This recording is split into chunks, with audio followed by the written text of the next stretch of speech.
tadi kita sudah melakukan sebuah permainan yaitu tentang peta peduli disabilitas nggih.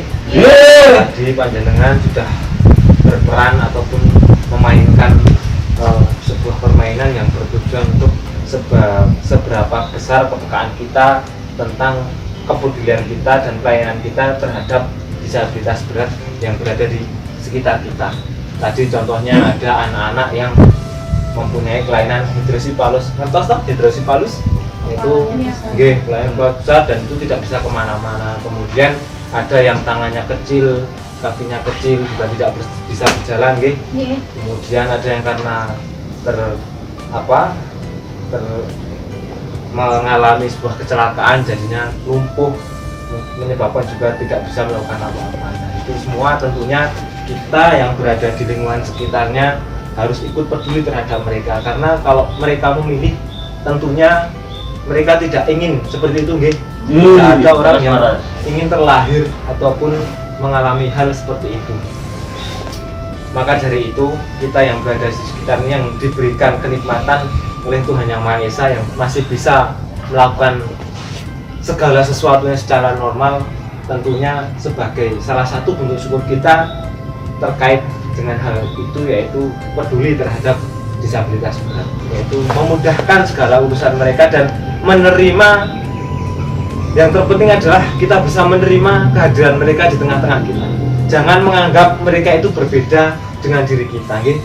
Namun ngantos kita punya berpikiran atau karena mereka adalah juga hamba-hamba Tuhan Yang Maha Esa, makhluk Allah yang patut kita cintai juga, patut kita terima kehadirannya di tengah-tengah. Jangan sampai kita memandang rendah mereka, itu tidak boleh seperti itu.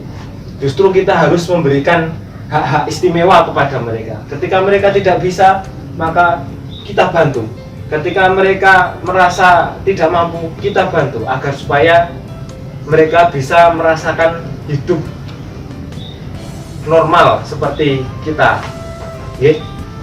Untuk itu di sini kita juga harus tahu, Bu, bagaimana pelayanan disabilitas berat di masyarakat supaya ketika nanti mereka mengalami kendala-kendala masalah, kita bisa membantu. Paling tidak hal sekecil apapun kita bantu untuk mereka, entah itu nanti terkait hak-hak mereka ataupun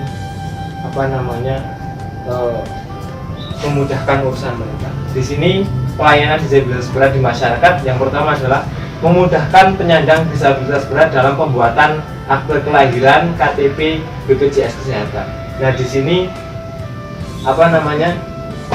mereka juga berhak mendapatkan administrasi kependudukan ataupun pelayanan-pelayanan yang ada di masyarakat juga.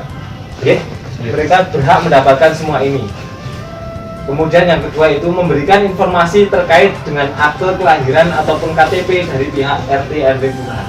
Karena mereka adalah masih warga negara Indonesia, maka penyandang disabilitas berat ini juga berhak mendapatkan tanda bukti bahwa mereka adalah penduduk ataupun warga negara Indonesia. Kemudian yang ketiga adalah memberi kemudahan penyandang disabilitas berat untuk menggunakan sarana prasarana umum di masyarakat, di masjid, di tempat ibadah lainnya, musola, gereja, ataupun vihara, pokoknya yang kita biasa akses, mereka juga bisa mengakses. Kemudian parkir tempat umum khusus difabel, pintu mudah dibuka, ditutup, dan dilalui oleh difabel. Pembuatan rampai khusus ini adalah salah contoh kemudahan-kemudahan yang harus didapatkan oleh penyandang disabilitas berat. Alhamdulillah di wilayah kita pemerintah sudah mulai membuat fasilitas ramah penyandang disabilitas.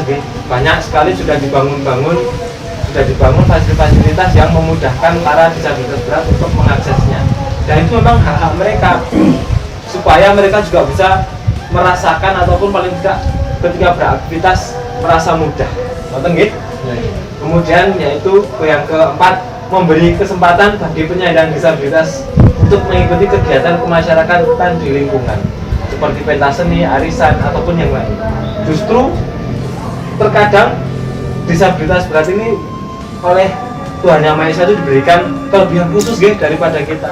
Nah, itu ketika kita melakukan hal ini kepada mereka, artinya itu sebagai bentuk penghargaan kepada mereka dan sebagai bentuk bahwa mereka juga adalah mempunyai hak dan kewajiban yang sama di masyarakat, dan itu sebagai mereka tandanya diterima di masyarakat, dan itu memang harus seperti itu.